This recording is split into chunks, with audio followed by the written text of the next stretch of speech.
here is the 74 Z52, the one that doesn't work right now. It's in worse shape. We're going to do the teardown part of it now so that we can just kind of get every piece laid out, see what it looks like.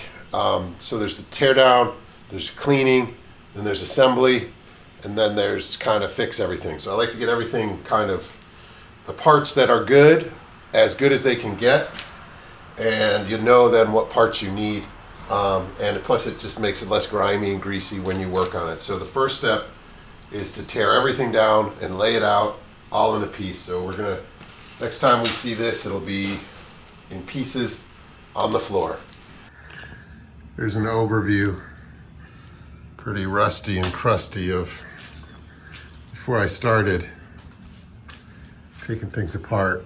You'll be amazed at how this stuff cleans up.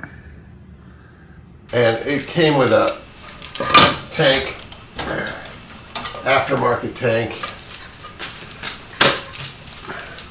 and seat that I had already kind of taken off because they were crusty. And already I think it's going to be a pretty quick tear down.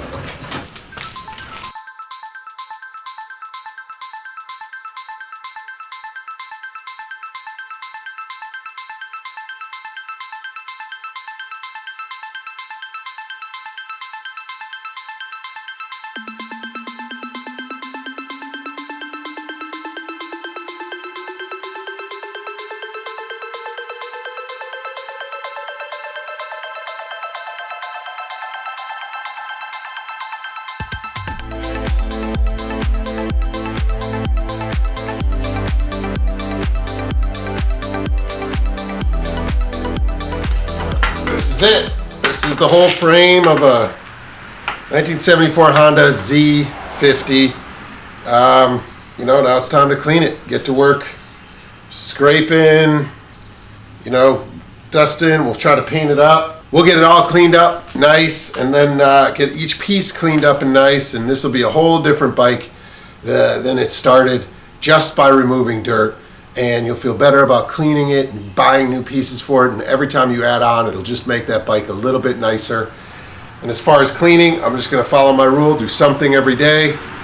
Take a wheel, take the fender, take the seat, do something every day, and within 30 to 60 days, this starts to look real nice. So stay at it, keep wrenching, and hope you watch the rest of the things, because I think this one's going to turn out real nice. Thanks.